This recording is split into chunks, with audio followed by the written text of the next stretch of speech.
We are in the second week of the Israel-Hamas war. It is clear that it will be a long, bloody war as Israel rightfully fights to eradicate Hamas from the face of the earth. There is something else that is becoming very clear: a two-state solution will not work to solve the Israel-Palestine conflict. Let us take a look at the various two-state solutions that have been proposed in the Near East. The Peel Commission, officially the Palestine Royal Commission. The Peel Commission was created by the British to portion the British-controlled Mandatory Palestine in 1936. The plan created a rather tiny Jewish state, with the rest of the area controlled by Arab Muslims. Though Israel received only 20% of Palestine, that was too much for Arab Muslims leaders in Palestine.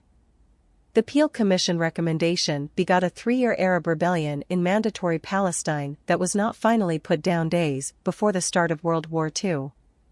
The United Nations partition plan for Palestine. The British had been annoyed with Palestine since the 1936 revolt, and decided to make the area the problem of the United Nations.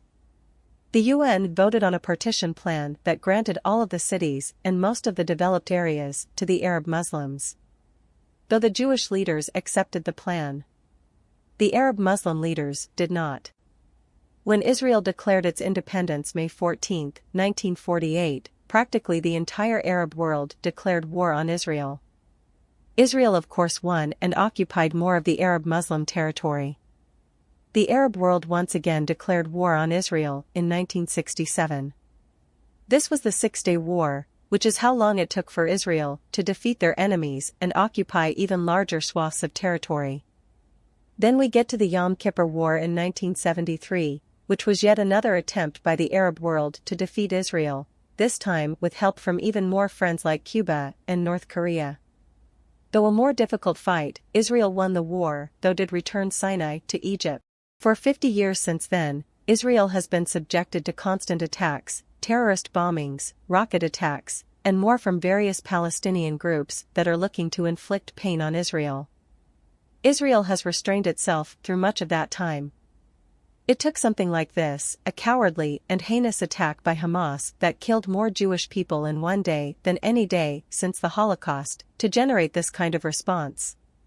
What people fail to realize is that Israel is and always has been a multi-ethnic state. Arabs make up 21% of the population.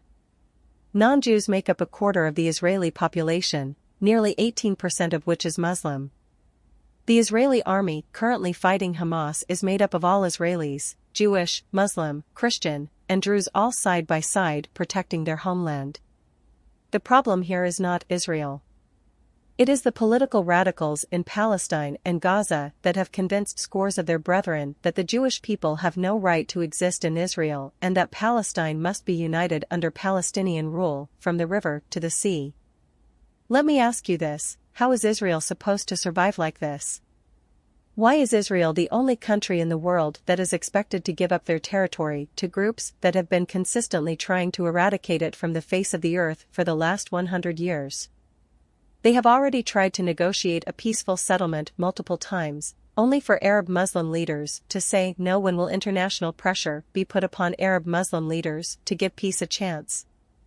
After 100 years of on-and-off war intended to drive the Jewish people of Palestine into the sea, it is clear that Israel and its people cannot peacefully survive in a two-state solution.